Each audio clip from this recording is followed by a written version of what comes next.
आरक्षण समाप्त तो हो ही नहीं सकता है। जाति समाप्त कर दिया जाए, आरक्षण समाप्त हो जाएगा। आरक्षण कोई भीख नहीं है, अधिकार दिया गया है, अवसर प्रदान किया गया है। संविधान जब बना था तो बड़ा घोड़ा छोटे घोड़े का हिस्सा खा जाएगा, ये लिखा गया है। यही बहुत गलत है।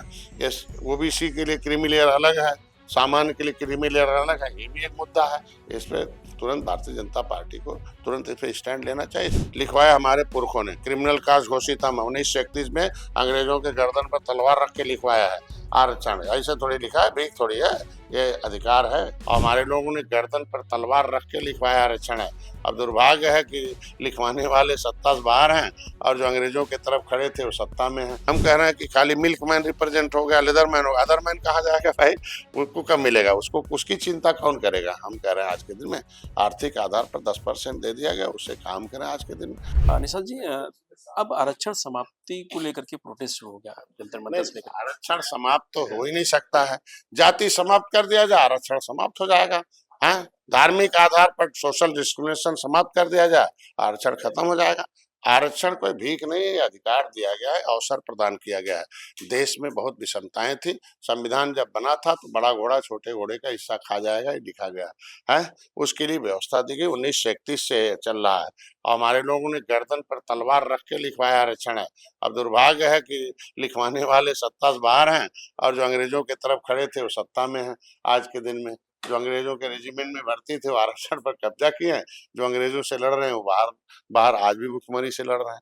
तो ये रिप्रेजेंटेशन का मतलब है कि रिजर्वेशन में लिखा है संविधान में अम्बेडकर ने कि inadequate representation of the society in the system is called reservation.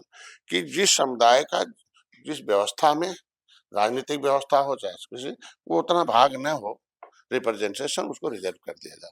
तो हमारे लोग बहुत हैं। अब देखो ना, जब तक ये लोग न रिप्रेजेंट हो जाए तब तक तो आरक्षण रहेगा ना।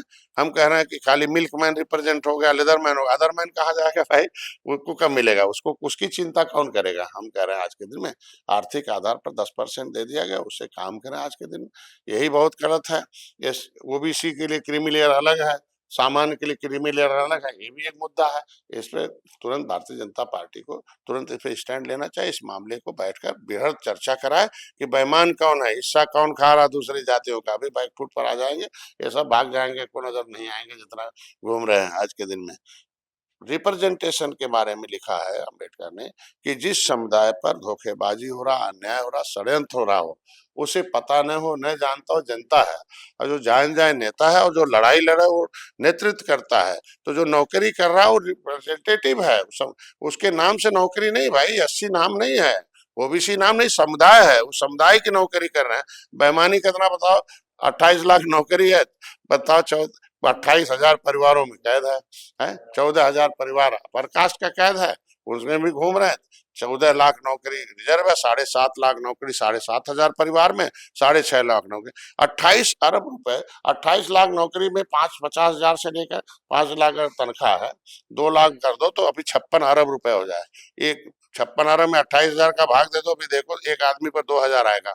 एक घर में 5 लोग हैं, 10,000 महीना दे रहे हैं नौकरी के लिए टैक्स। ये बताओ पा रहे हैं बदले में क्या भाई? रिप्रेजेंटेटिव है तो आप गरीब के लिए, झोपड़ी में रहने वाले वो मजदूरों के लिए क्या कर रहे हो भाई? तो ये आपने अगर मजदूरों के, गरीबों के नाम पर नौकरी किया, उनके लिए काम करो, फंडामेंटल राइट है। आज के दिन को निकलना पड़े। आरक्षण खत्म करना है तो पहले जाति खत्म हो जाए, जाति खत्म हो जाए, आरक्षण अपने आप खत्म हो जाए। जनगणना मतलब हो जाए। जनगणना होनी चाहिए और जनगणना के हिसाब से जो जातियां छूटी हैं उनका हिस्सा रिजर्व होना चाहिए। अगर कोई आरक्षण के खिलाफ आवाज उठाता है तो लड़ाई लड़ेंगे? जैसे अखिलेश यादव कह रहे हैं कि नहीं खत्म हो सकता है। अरे यार, हम कहे खत्म होगा? हम निषाद लोग लड़े हैं। आरक्षण उन्होंने लिखवाया क्या? लिखवाया हमारे पुरखों ने, क्रिमिनल कास्ट घोषित हम 1931 में अंग्रेजों के गर्दन पर तलवार रख के लिखवाया है आरक्षण। ऐसे थोड़ी लिखा है, भीख थोड़ी है, ये अधिकार है, ये को कोई नहीं खत्म कर सकता। लास्ट सवाल है, अयोध्या में जो मछली पार्टी हुई रामलीला निषाद की, अरे कांग्रेस से पूछना चाहिए कि राम मंदिर भी जा रहे हैं, मछली भी खा रहे हैं। निषाद तो मछली खाएगा ही खाएगा, निषाद का हक है, उसका परंपरा खाने का, उसको कौन रोकेगा? ये बेईमान लोग हैं। पूरा सड़ा अनाज दे रहे थे, आधा दाम ले रहे थे। हैं ये लोग क्या है? निषाद मछली नहीं, मछली खिला के जाल में फंसाना चाहते, कुछ है नहीं। ये नॉन इशू को इशू बनाते हैं, इशू को नॉन इशू बनाते हैं। कांग्रेस का इशू है कि लड़े कांग्रेस ना कि निषादों का आरक्षण कहाँ गया, निषादों का हिस्सा कहाँ गया, लड़े हैं, इनको उजड़े हैं, इनको है। लुटवाना था तो सत्ता में थे, अब सत्ता से बाहर हो गए तो चाहते हैं कि वोट लूटा जाए, ऐसा नहीं। चलिए, चलिए। तो ये संजय निषाद जी थे, जिनका साफ तौर से कहना है कि जो आरक्षण की बात है, वो कभी खत्म नहीं हो सकता, उसकी लड़ाई लड़ी जाएगी। और जो मछली पार्टी हुई है, उसको लेकर के कांग्रेस को इस सवाल पूछना चाहिए, क्योंकि कांग्रेस ये बताए वो हिंदू है, ये क्या है? रजनीश यादव, लोकमत हिंदी, लखनऊ।